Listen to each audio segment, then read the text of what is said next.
drop.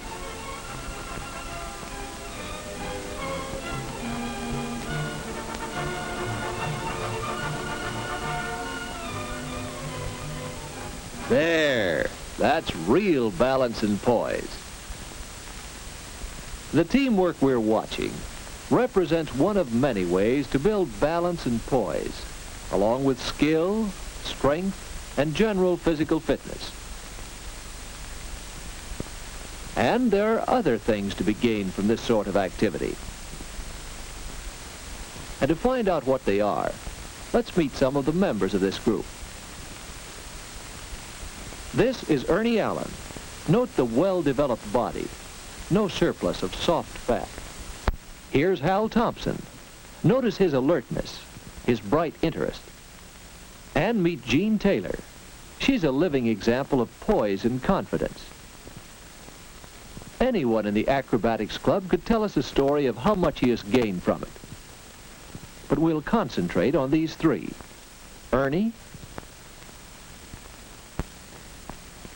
and Jean, and Hal. First, Ernie. A year or so ago, Ernie was in a rundown condition. He always seemed to have a cold or sore throat. Any sickness that was going the rounds was bound to get Ernie. And sometimes there were more serious illnesses.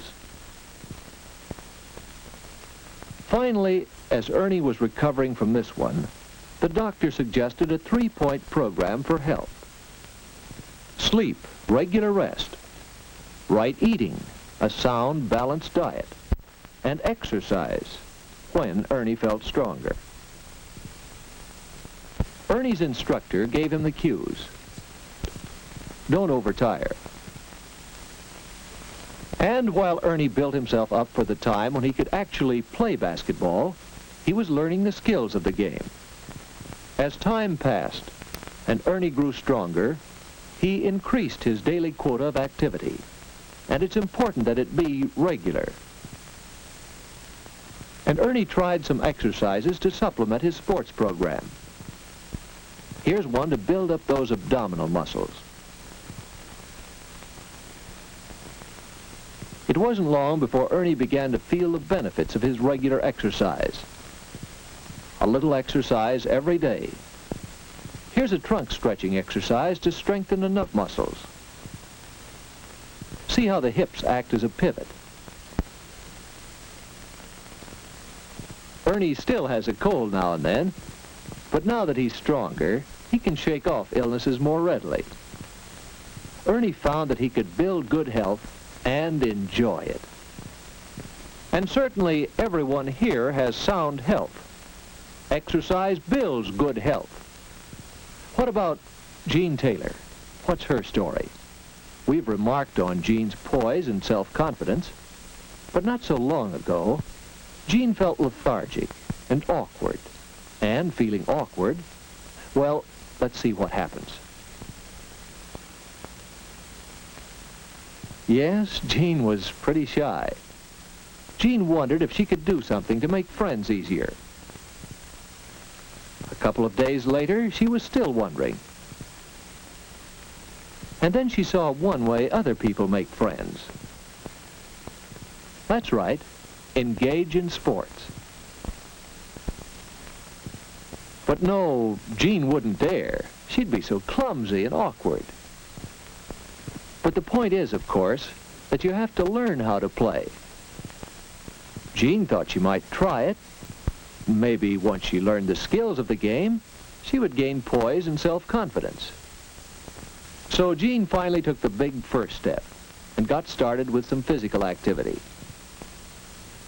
Besides badminton, Jean used simple exercises to build control of her muscles for better posture.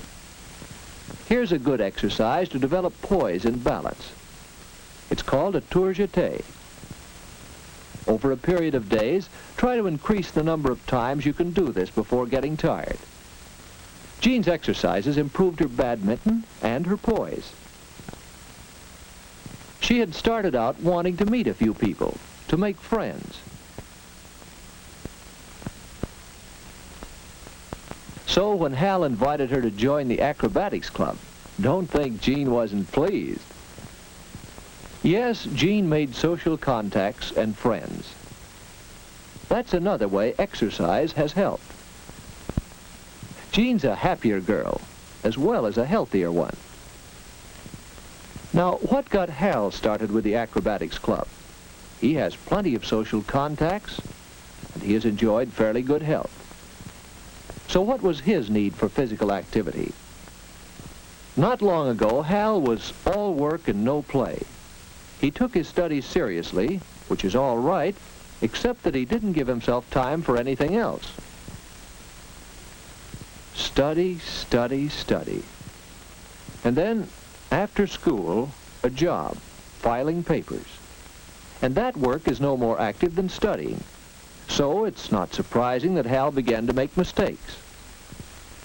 He had a steady diet of thinking, and he had no release for nervous energy. He became tense and irritable. He needed some other activity as an outlet for his emotions. Some activity more strenuous than shutting file drawers and holding books. Hal had to find out for himself that he needed physical activity. Then one day he found this passage. Physical activity can provide excellent release for nervous tensions. Exercise increases the rates of respiration and circulation and serves as a stimulus as well as a release for nervous tension. The pleasing tiredness that follows exercise promotes complete relaxation. Well, to Hal, that meant just one thing. He determined to have a program of exercise. So, after talking it over with his physical education instructor, he learned a few exercises that led him to an interest in tumbling. Try this to stretch the muscle fibers and tendons at the back of your knees. Go easy at first, until you feel the stiffness leaving. Hal usually spends some time chinning to strengthen the muscles of his upper arms, shoulders, and back. By taking time for some exercise every day, Hal finds an outlet for his nervous tension and does even better work at his studies and on the job. What of the others of this group? Why are they here? Probably their reasons are similar to Ernie's and Jean's and Hal's reasons. Perhaps they want exercise to increase their strength and endurance and to improve their balance and flexibility. Perhaps they want to establish outlets for their emotional tensions. Perhaps they want to gain poise and self-confidence and meet new friends.